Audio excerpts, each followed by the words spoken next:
BA honours part third, paper 11, modern Indian history. पहले हम paper 10th के कुछ टॉपिक मैंने आपको कराए थे। आज हम देखेंगे 11th पेपर में का सिलेबस आपका क्या है। आपको पता होना चाहिए आपका 11th पेपर में क्या है। तो देखिए, सबसे पहले आप यूनिट फर्स्ट देखेंगे तो इसमें है आपके पानीपत का तृतीय युद्ध, मराठा, महादजी सिंधिया, नाना फडणवीस, मराठों के पतन के कारण,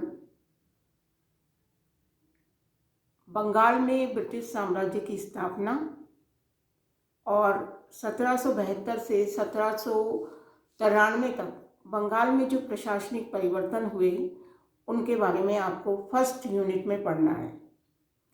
फिर फर्स्ट यूनिट में ही है आपके जो रीजनल पावर्स थी, मैसूर, पंजाब, अवध, इनका स्वतंत्रता के लिए संघर्ष और ब्रिटिश साम्राज्य में इनका विलय। ये आपका पूरा फर्स्ट यूनिट है। आपको थर्ड बैटल ऑफ पानीपत से लेकर अवध के विलय तक, वेलेजली तक आपको फर्स्ट यूनिट में पढ़ना है। सेकेंड यूनिट में देखिए इंडियन रेनेसां। ये आपके वही सारे टॉपिक हैं जो आपके टॉपिक आ रहे हैं पेपर 10th के अंदर, है ना। राम मोहन राय, दयानंद सरस्वती, जो आपके 10th में है मॉडर्न इंडियन थॉट में, वही आपके इस 11th पेपर में भी हैं। इंडियन रेनेसां है भारतीय पुनर्जागरण। इसमें आपको पढ़ना है सोशियो रिलीजियस, जो सामाजिक राजनीतिक सुधार हुए थे उनके बारे में, ब्रह्म समाज के बारे में, आर्य समाज के बारे में, रामकृष्ण मिशन के बारे में। उसके बाद देखिए 1857 की क्रांति, उसके कारण, उसके परिणाम और उसकी प्रकृति क्या थी, नेचर ऑफ रिवोल्ट का नेचर क्या था, ब्रिटिश साम्राज्यवाद क्या था, उनकी जो प्रशासनिक व्यवस्था और पद्धति थी वो क्या थी, संप्रभु सिद्धांत क्या था, पैरामाउंट पावर क्या थी,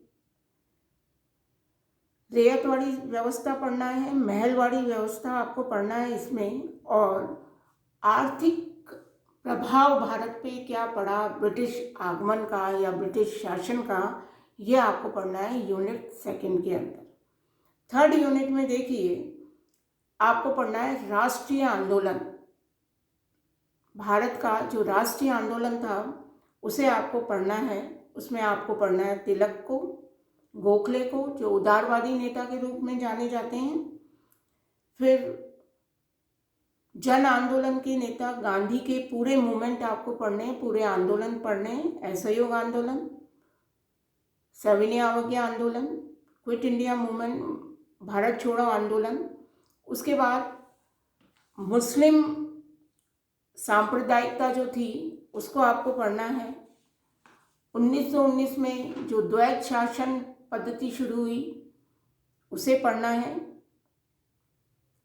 उस 1935 को पढ़ना है, पार्टीशन ऑफ इंडिया, भारत का विभाजन, भारत में जो रियासतें थी उनका विलय कैसे हुआ वो आपको पढ़ना है, भारत का संविधान,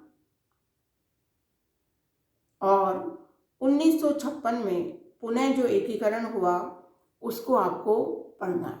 ये आपका 11th जो पेपर है आधुनिक भारत का इतिहास 1761 से लेकर 1956 तक, उसका आपका सिलेबस है। आज हम थोड़ा सा देखते हैं थर्ड बैटल ऑफ पानीपत, जो तृतीय युद्ध था पानीपत का, उसके बारे में मैं आपको थोड़ा सा बताती हूँ। सिलेबस आपने देख लिया होगा।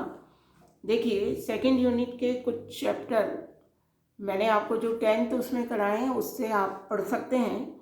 फर्स्ट यूनिट में हम देखेंगे कि पानीपत का जो तृतीय युद्ध है उसके क्या कारण थे और उसके क्या परिणाम निकले। आपने 2 पानीपत के युद्ध पहले से ही पढ़े होंगे, 26, 56 और 1761, हर पानीपत का जो युद्ध है वो महत्वपूर्ण युद्ध रहा है। जो तृतीय युद्ध है वो सबसे अधिक महत्वपूर्ण था, क्योंकि इसी युद्ध ने भारत में धीरे धीरे जो मुगल शासन था उसको कमज़ोर कर दिया, और दूसरी तरफ ब्रिटिश लोग जो थे वो लगातार भारत में अपने पांव जमाने लगे। तो भारत के युद्ध स्थलों में पानीपत अत्यधिक महत्वपूर्ण है। यहाँ 3 निर्णायक युद्ध हुए हैं जिन्होंने भारत के भविष्य को निर्धारित किया। पानीपत का तीसरा युद्ध 1761 में हुआ। औरंगजेब की मृत्यु के बाद मुगल साम्राज्य कमजोर पड़ गया और मुगलों के अधिकांश सम्राट पतन की ओर अग्रसर थे। उत्तर भारत में देखिए, धीरे धीरे जो राजा थे, राजपूत नरेश थे, वो स्वतंत्र हो रहे थे। दक्षिण में निजाम के ने हैदराबाद को स्वतंत्र करा लिया था। भारत में उभरने वाली जो महत्वपूर्ण शक्ति थी वो थी मराठा शक्ति। ये लोग बहुत शक्तिशाली हो गए थे। पेशवा बालाजी बाजीराव ने मराठाओं का जो पूरा का पूरी सत्ता थी वो अपने हाथ में ले ली थी, और पानीपत का जो तृतीय युद्ध था वो अब्दाली और इन्हीं मराठों के बीच में लड़ा गया था। देखिए, बाजीराव ने साम्राज्यवादी का नीति का अनुसरण किया था। आप पहले थोड़ा सा हम इतिहास को देखेंगे, आप पाएंगे 1707 में औरंगजेब की मृत्यु हो गई थी। जब तक औरंगजेब था उसको भी दक्षिण भारत में अपनी सत्ता को बनाए रखने में काफ़ी जोर लगाना पड़ रहा था, पर फिर भी औरंगजेब के लिए भी यही कहा जाता है कि उसकी जो दक्षिणी नीति थी वही उसके असफलता के लिए उत्तरदायी हुई, क्योंकि गोलकुंडा, बीदर, बरार, एक को वो अपने अधीन करता था, दूसरा उसके हाथ से निकल जाता था, और इस तरह उसका साम्राज्य धीरे धीरे कमज़ोर पड़ता गया। उसकी मृत्यु के बाद उसके उत्तराधिकारी जो थे वो और भी कमज़ोर निकले, और वो मुगल साम्राज्य को संगठित नहीं रखे। तो आप ये देखिए, उत्तर भारत के जो राज्य थे, जो राजा थे, जहाँ राजपूत राजा राज्य कर रहे थे, उन्हीं के बदौलत, क्योंकि आपने देखा होगा अकबर ने सामंतवादी व्यवस्था चलाई थी और इन लोगों को बड़े बड़े सामंत बनाए थे ताकि ये बड़ी बड़ी सेना रख सकें, और उस सेना को जब अकबर को आवश्यकता हो वो सेना दे सके, ताकि अकबर को हर विजय अभियान में सफलता प्राप्त हो सके।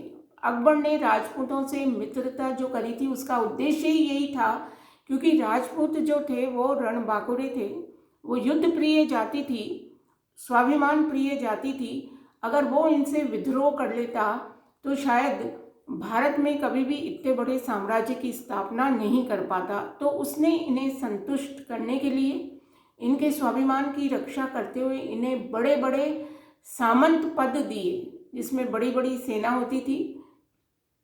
कई सामंतों के तो अपने स्वतंत्र राज्य होते थे।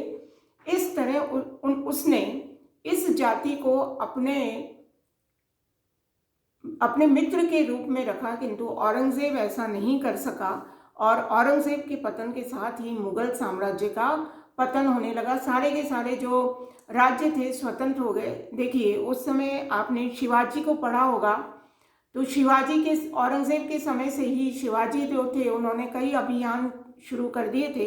उनकी मृत्यु के बाद जो पेशवा लोग थे उन्होंने मराठा को एक शक्तिशाली राज्य और संगठन के रूप में तब्दील कर दिया था, और क्योंकि शिवाजी जैसे हिंदू पद पातशाही की बात करते थे, ये भी दिल्ली पर कहीं ना कहीं अधिकार करना चाहते थे। ऐसे में देखिए, पेशवा बालाजी बाजीराव जो 1740 से 1761 तक इनके पास पूरी की पूरी मराठा सत्ता रही थी, इन्होंने एक साम्राज्यवादी नीति का अनुसरण किया था और उसी के फलस्वरूप अहमद शाह अब्दाली से इन्हें टकराना पड़ा था और वो टकराहट ही इन्हें ले गई थी पानीपत के तृतीय युद्ध तक। इतना आपको समझ में आ गया होगा। अब देखिए, पेशवा जो था मराठा संघ में पहले एक पद था और बाद में धीरे धीरे ये पद इतना शक्तिशाली हो गया था कि पूरी की पूरी जो शक्ति थी वो इनके पास आ गई थी। तो बाजीराव भारत में मराठा शक्ति की सर्वोच्चता को स्थापित करना चाहता था। अगर वो सर्वोच्चता को स्थापित करना चाहता था तो उसका भी मार्ग जो था वो दिल्ली था और अहमद शाह अब्दाली भी दिल्ली पे अधिकार करना चाहता था, तो दोनों की टकराहट बहुत आवश्यक हो गई थी। दक्षिण भारत को निज़ाम से वो मुक्त कराना चाहता था, मुगल सूबों को वो अपने अधीन करना चाहता था, दिल्ली पर अपना प्रभुत्व स्थापित करना चाहता था। देखिए, ऐसी स्थिति में अहमद शाह अब्दाली के निरंतर आक्रमणों ने मुगल साम्राज्य को कमजोर कर दिया था। अहमद शाह अब्दाली जो था अफगान शासक था, वो निरंतर आक्रमण कर रहा था दिल्ली पर और इससे मुगल साम्राज्य अत्यधिक कमजोर हो गया था। वो सब लूट पाट करके ले जाता था। तो बालाजी बाजीराव निरंतर अपनी सीमाओं का विस्तार कर रहा था। पंजाब की और उसकी विस्तारवादी नीति ने मराठों को अहमद शाह अब्दाली का प्रतिद्वंदी बना दिया था और उधर जो मुगल शासक थे वो भी अहमद शाह अब्दाली को नहीं रोक पा रहे थे। इधर मराठे भी अपना प्रसार कर रहे थे। तो अब्दाली मुगलों के कमज़ोर होने से अब्दाली और मराठे दोनों का टकराना बहुत ही लाजमी हो गया था।